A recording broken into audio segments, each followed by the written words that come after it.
एक काली पट्टी की कीमत तुम क्या जानो अभिसार बाबू।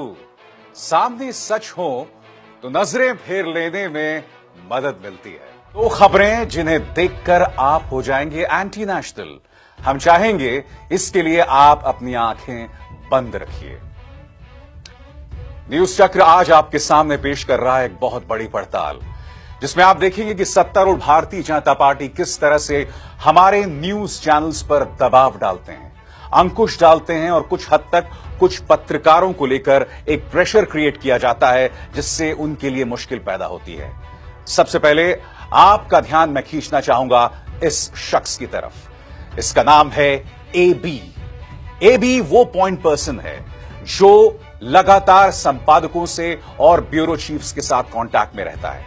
जब भी किसी न्यूज चैनल पर भारतीय जनता पार्टी के खिलाफ खबर चलती है या जब भी कोई पत्रकार अपने शो में या अपनी रिपोर्ट में बीजेपी के नेताओं से, सरकार से तीखे सवाल करता है, यह आदमी संपादकों से सीधे बात करता है और कहता है कि किस तरह से यह खबर बीजेपी के खिलाफ है। दबाव बनाया जाता है और यह दबाव कई लेवल्स पे होता है। दबाव इस तरह से बनाया जाता है कि पहले तो कहा जाता है कि इस खबर को ही हटा लिया जाए। यही नहीं, उस रिपोर्टर को या उस एंकर को लेकर भी बाकायदा प्रेशर क्रिएट किया जाता है और जब न्यूज चैनल उनकी बात नहीं मानता है तो न्यूज चैनल को एक खास तोहफा दे दिया जाता है और वो तोहफा है बॉयकॉट का। जी हां, न्यूज चैनल को पूरी तरह से बॉयकॉट कर दिया जाता है और मैं आपको दो चैनल्स की मिसाल देना चाहूंगा। चैनल जिसका नाम ए है और चैनल जिसका नाम एन है। चैनल ए को पिछले 3 सालों में 2 बार बॉयकॉट किया गया है। बॉयकॉट के क्या नुकसान है मैं आपको बताऊंगा। और चैनल एन को बीजेपी ने हमेशा के लिए बॉयकॉट कर दिया है। अब आप सोचिए, एक चैनल, एक न्यूज चैनल जिस पर सत्तारूढ़ बीजेपी के नेता आना बंद कर दें, उसे कितना बड़ा नुकसान होगा। क्योंकि हैं तो हम खबरिया चैनल, और जब खबरिया चैनल पर रूलिंग पार्टी के नेता आना बंद कर दें तो खबर तो अधूरी रह जाएगी ना। इस ब्लैकमेल के मायने आप समझिए। और चैनल से संपर्क का माध्यम या न्यूज़पेपर से संपर्क का माध्यम और भी होते हैं। सरकार में 2 मंत्री हैं, 2 वरिष्ठ मंत्री। एक का नाम है पी और दूसरे का नाम है जे। पी और जे अलग अलग लेवल से संपर्क बनाते हैं अखबारों से, न्यूज चैनल से, और कोई भी ऐसी खबर जो कि सरकार के खिलाफ होती है वो ना जाने पाए, वो ये बात तय करते हैं। समानांतर स्तर पर एक और खतरनाक खेल होता है। एडवर्टाइजर्स पर, यानी कि विज्ञापन देने वाली कंपनियों पर प्रेशर डाला जाता है। एक बाबा जी हैं, उन्हें जानते होंगे आप। उन बाबा जी के जरिए उनके तमाम एड्स न्यूज चैनल्स पर आना बंद हो जाते हैं। यानी कि आपकी जो लाइफलाइन है, आपकी कमजोर नब्ज है, उस पर हमला किया जाए जिससे आप काम ही ना कर सकें।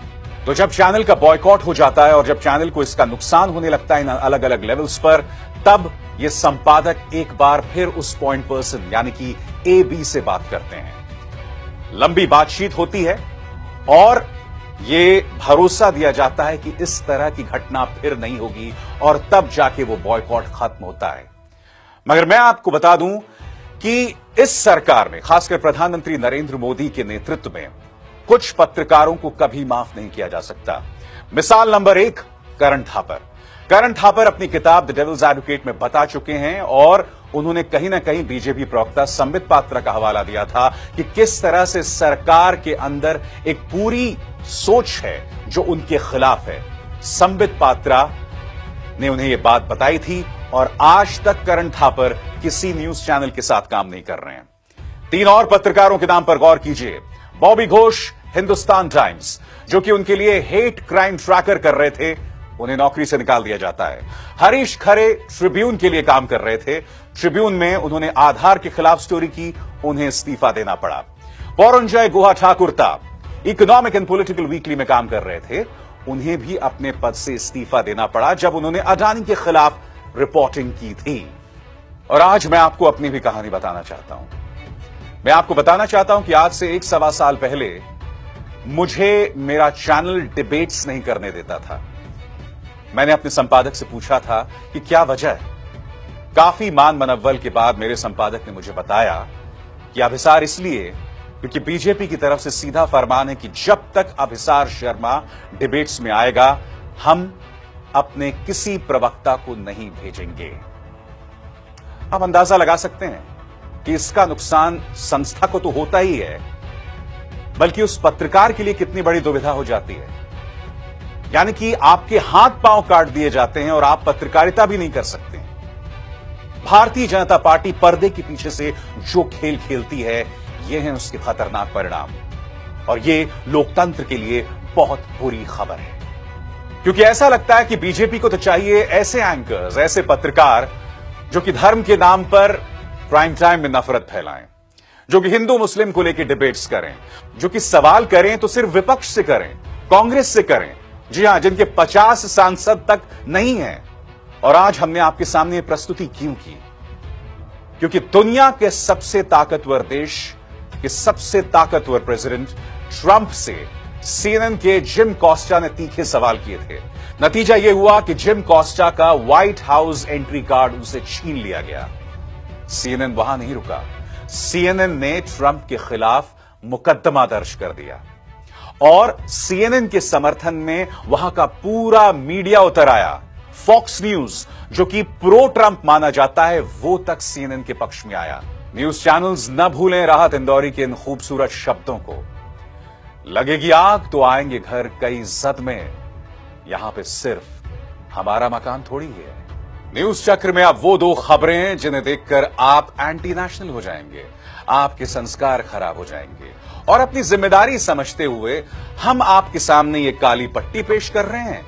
लिहाजा ये काली पट्टी लगाइए और इस खबर को देखने की हिमाकत मत कीजिए।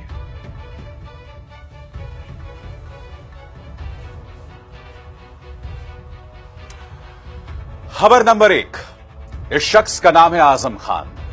आजम खान, जो कि कौसरबी, सोहराबुद्दीन और तुलसीराम प्रजापति केस में सरकारी गवाह है। इसने मुंबई सेशंस कोर्ट में एक बहुत ही शॉकिंग बयान दिया है।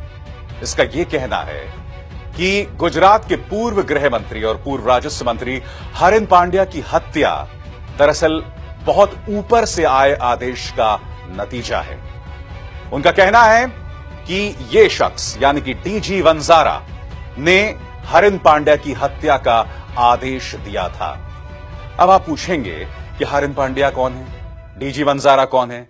हम आपको बताएंगे, मगर उससे पहले हम आपको यह बता दें कि आजम खान ने यह बात पहली बार नहीं कही है। इससे बहुत पहले उसने सीबीआई के सामने यह बयान दिया था, मगर सीबीआई ने उसे खामोश रहने के लिए कह दिया था। अब आपको बताते हैं कि डीजी वंजारा कौन है। इस तस्वीर को देख रहे हैं आप।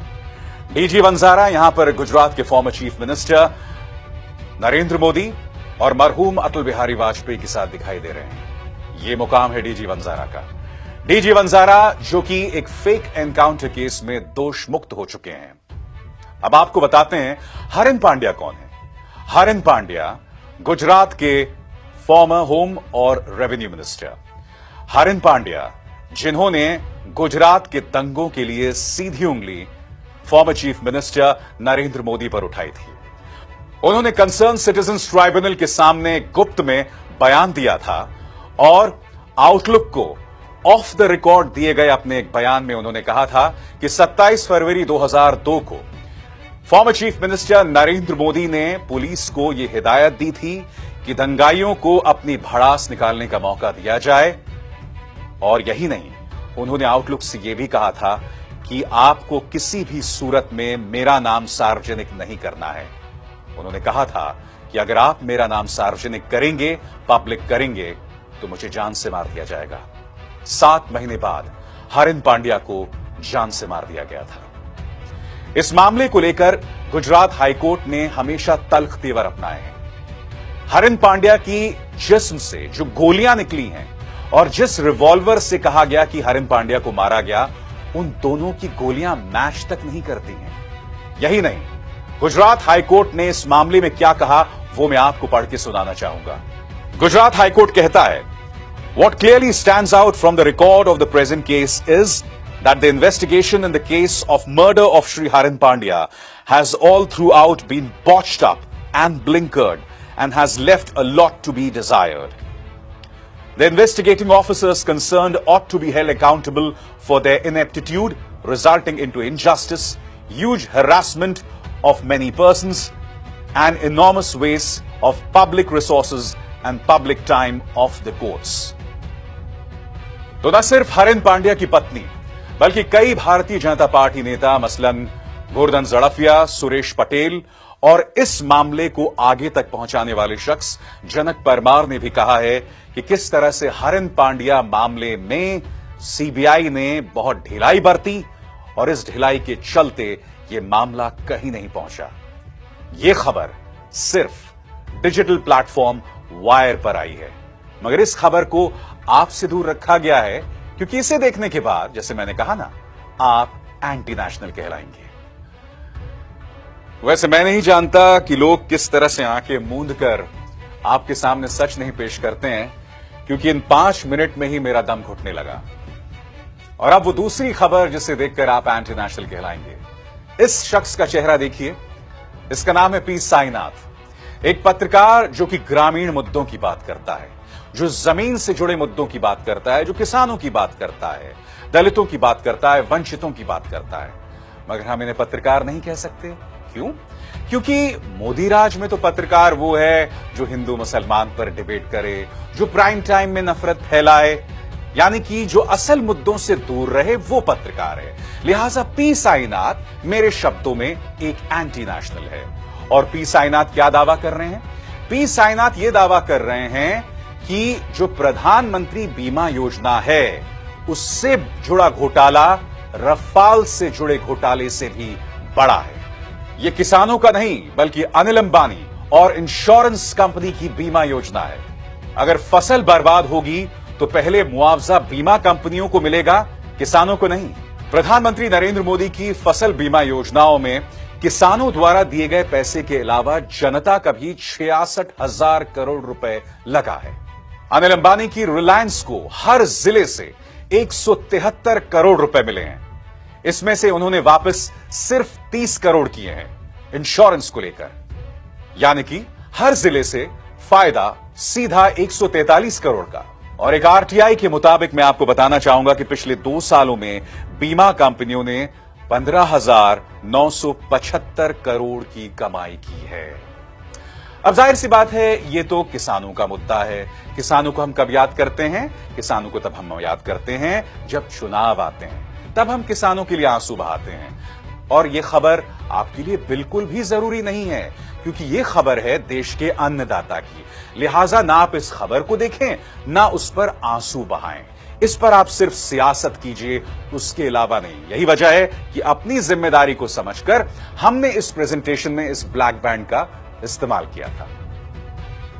न्यूज चक्र में इसी तरह से सत्ता के पीछे बैठे लोग, खासकर वो लोग जो जनता को अपनी उंगलियों पर नचाते हैं, हम उनके खेल को समझते हैं और अपना ये वादा हम हर हफ्ते इसी तरह से निभाते रहेंगे। अभिसार शर्मा को दीजिए इजाजत। नमस्कार।